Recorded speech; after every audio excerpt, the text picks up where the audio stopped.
उन 100 कुओं में से पहला कुआं है जिन्हें हम इस वीडियो में बनाने वाले हैं। ओह, पानी पानी पानी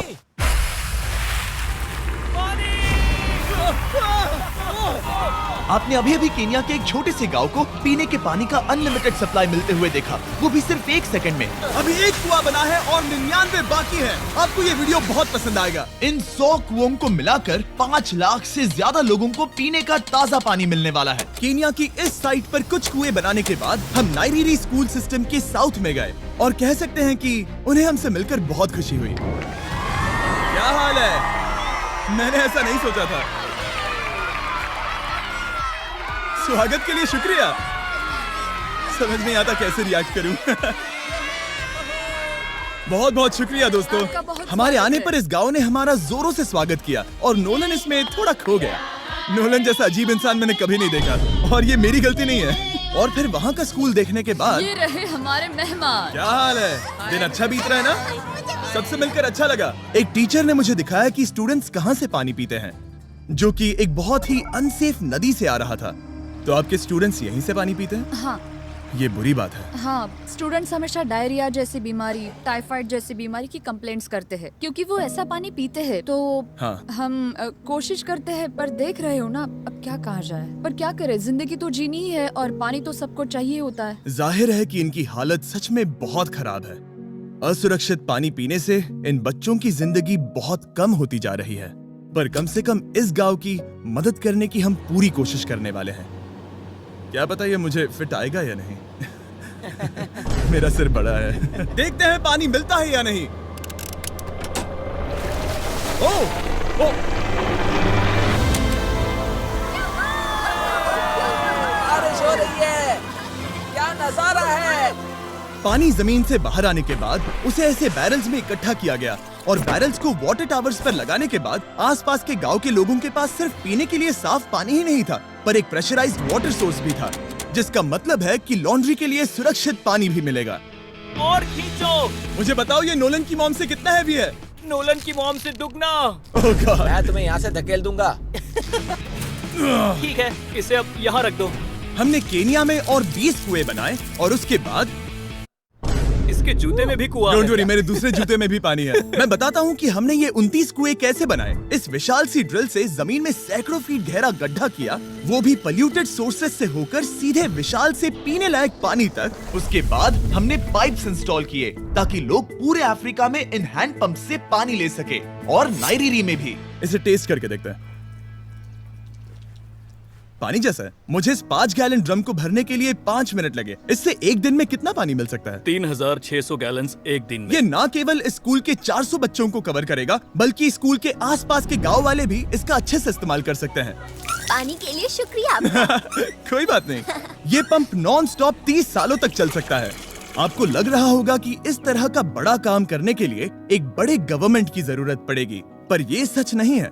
ये प्रॉब्लम सुलझाना बिल्कुल मुमकिन है और ऐसी चीजें करने के लिए इंसानियत को आगे आना ही चाहिए। आपके कामयाबी का राज क्या है? सच कहूँ तो ऐसा कुछ खोजो जो तुम्हें करना पसंद है, उसे लंबे समय तक करो और तुम्हें कामयाबी जरूर मिलेगी। मैं इसे बहुत करीब लाने वाला हूँ, देख रहे हो? मजेदार है ना? जरा ऊपर देखो, वो रिकॉर्ड कर रहा है। ठीक है, मैं इसे करीब लाने वाला हूँ। ठीक है। हाँ, तुम खुद को देख सकते हो। हम इस गांव के लिए भी कुआं बना पाए, इस गांव के लिए भी और इन दूसरे 12 गांवों के लिए भी। और जब हम ये पंप्स लगा रहे थे, तब हमने यहाँ के एक स्कूल को नए कंप्यूटर से अपग्रेड भी कर दिया। बच्चों को ये कैसा लगा? उन्हें शुक्रिया, सच उन्हें में ये बहुत पसंद आया। खुशी है कि सब ठीक से हो गया। हमने क्लासरूम्स में नया फर्नीचर भी लगाया, उसके साथ कुछ शेल्व्स नई बुक्स के साथ, और सभी स्टूडेंट्स को एक फुटबॉल भी दिया। Thank you mister beast, thank you. यहाँ तक कि सभी क्लासरूम्स में नए व्हाइट बोर्ड्स और प्रोजेक्टर्स भी लगाए। आप सबको ये प्रोजेक्टर पसंद आया? हम चौक का इस्तेमाल कर रहे थे जिससे बहुत डस्ट होता था, लेकिन आज सब कुछ साफ है। हमें इस बात की खुशी है। कोई बात नहीं, इतना तो कर ही सकते हैं। पर जब हम 45वें कुएं की साइट पर गए, तब एहसास हुआ कि वहाँ का हाल और भी बुरा है। जब भी उन्हें पानी की जरूरत पड़ती थी, तब उन्हें जंगल से 1 मील खतरनाक रास्ता तय करके जाना पड़ता था, जो एक विशाल सी पहाड़ी से जाता है। मैं जल्दी उठता हूँ, लगभग सुबह 4 बजे, ताकि मैं स्कूल के लिए पानी ला सकूँ। यहाँ से पानी निकालना सेफ नहीं है। ये जगह बहुत स्लिपरी है, जिससे किसी को चोट लग सकती है। हमने उनके कुएं पर काम करना शुरू किया, तब उन्होंने मुझे दिखाया कि वो पानी कहाँ से निकालते थे। आपको दिन में ऐसे कितने चक्कर लगाने पड़ते हैं? 2 बार। दिन में 2 बार? ओह वाह, तो एक आम स्टूडेंट ऐसा ही कुछ ले जाता है? हाँ। ओह गॉड, अगर 200 स्टूडेंट्स ऐसा रोज करते हैं तो ये कितना मुश्किल होगा? बहुत मुश्किल हो सकता है। ओह गॉड, ये ढलान तो बहुत बड़ी है। अरे यार, ये ढलान तो रुकने का नाम ही नहीं ले रही। हर रोज। मैं सच में दंग रह गया कि ये चढ़ाई कितनी मुश्किल थी। ये सब इतना कुछ करते हैं ताकि वो यहाँ तक पहुँच सके जहाँ इन्हें साफ पीने का पानी मिल सके। आमतौर पर आप पानी यहीं से लेते हो? हाँ। और पानी भरने के बाद ये जग्स लगभग 18 किलो तक हो जाते हैं, जो इन बच्चों के लिए पहाड़ियों से ले जाने के लिए बहुत मुश्किल है। लेडीज आराम से ये 2 उठा सकती ओह, हैं। तो मैं अभी जरूर ले जा पाऊंगा। और एक बार हमने जग्स भर लिए, उसके बाद वक्त था वापस ऊपर जाने का। जल्दी करो, चलते हैं। इससे तो पसीना भी नहीं आ रहा है। मैं ले लूंगा।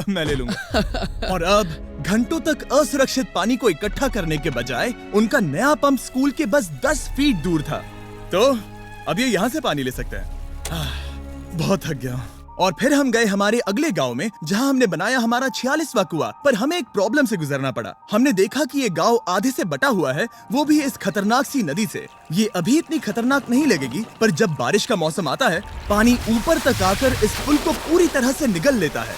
और ये पुल इसलिए इतना जरूरी है क्योंकि वहाँ जो गांव है वहीं पर सभी हॉस्पिटल्स और स्कूल्स हैं, इसलिए यहाँ से रोज गुजरना पड़ता है। ये खतरनाक है, लेकिन इस पुल के अलावा इनके पास और कोई ऑप्शन नहीं है। जब ये नदी उफान पर होती है तो ये किसी को भी बहा ले जाती है, लोग, स्टूडेंट्स, यहाँ तक कि जानवर भी। हाल ही में इस नदी को क्रॉस करने की कोशिश में हमने 3 लोगों को खो दिया। इस तरह किसी की जान जाना पागलपन है और हम इसे स्वीकार नहीं कर सकते। और जिस पल हमने इस बारे में सुना, तब हमें मदद करनी ही पड़ी।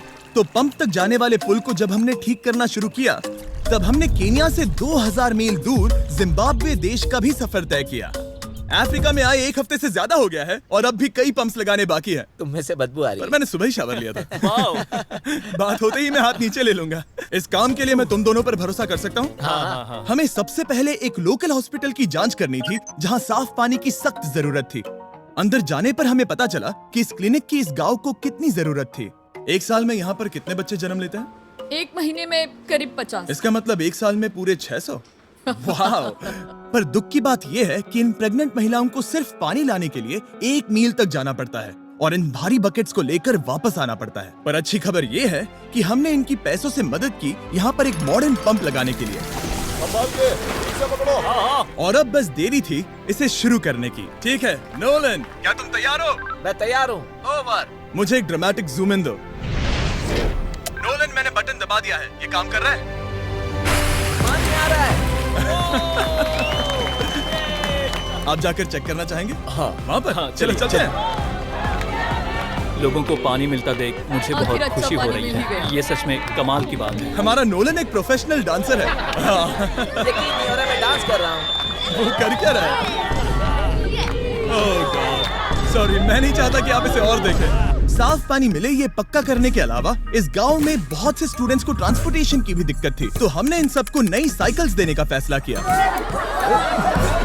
बच्चे बहुत ज्यादा हैं, पर हमने साइकिल्स भी उतनी ही खरीदी हैं। सच बताऊं तो मुझे साइकिल चलाना नहीं आता। जिमी को सिर्फ साइकिल देना आता है। कभी इसे चलाना नहीं सीखा। तो चलो हम एक रेस लगाते हैं। 3, 2, 1, गो! ओह माय गॉड, सभी मुझसे आगे जा रहे हैं। संभल के, मुझे चलाना नहीं आता, किसी को उड़ाना नहीं चाहता। तुम इसे चलाओगे? ठीक है, जाओ चलाओ। ओके।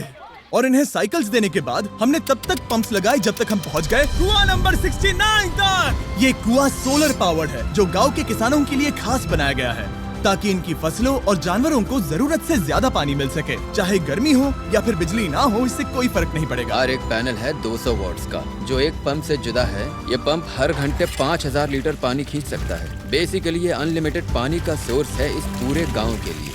ये बहुत बढ़िया है। और जिम्बाब्वे छोड़ने के बाद हम चाहते थे कि अफ्रीका की सभी कम्युनिटीज को पानी मिलता रहे, इसलिए हमने और कुछ पंप्स बनाए युगांडा में, सोमालिया में और कैमरून में। कैमरून में हमने क्या क्या किया ये देखने के लिए फिलैंथ्रोपी चैनल पर हम जल्द ही एक वीडियो अपलोड करने वाले हैं। इन गाँव में वक्त बिताने पर मुझे एहसास हुआ कि पंप्स लगाना कितना जरूरी होता है। कैसे ये खेती को पानी देते हैं, भूखे का पेट भरते हैं, कैसे ये हॉस्पिटल्स को साफ सुथरा रखते हैं, और सबसे जरूरी कैसे ये आने वाले पीढ़ी के बच्चों के लिए लंबी और हेल्दी जिंदगी जीने में मदद करते हैं, और इससे कम्युनिटीज का भविष्य भी सेफ हम होता है। बहुत समय से इंतजार कर रहे हैं साफ पानी के लिए। Water is life. और कुछ लोकल लोगों की मदद से हमने आखिरकार ये पुल पूरा कर ही लिया, जिसे ये कम्युनिटी अगले 100 सालों तक इस्तेमाल कर सकती है। कई जिंदगियां बचेगी, परिवार एक साथ आएंगे।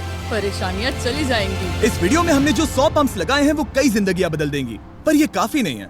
इसीलिए मैं चाहता हूं कि आप जाने से पहले beachphilanthropy.org/wells पर जाएं और मुमकिन हो तो पैसे डोनेट करें। मैं सच कह रहा हूं, हमें इस वीडियो से एक पैसे का भी फायदा नहीं हो रहा है। इस वीडियो से जितने भी पैसे आएंगे वो 100% इन पंप्स को बनाने में खर्च होंगे, वो भी पूरी दुनिया में। पता है ये अजीब है कि एक यूट्यूबर को ये सब करना पड़ रहा है, पर किसी को तो करना ही होगा। अगर कोई नहीं करेगा तो हम ये करेंगे ही। आप देख सकते हैं इस काम से कई कम्युनिटीज की जिंदगियां बदल रही हैं।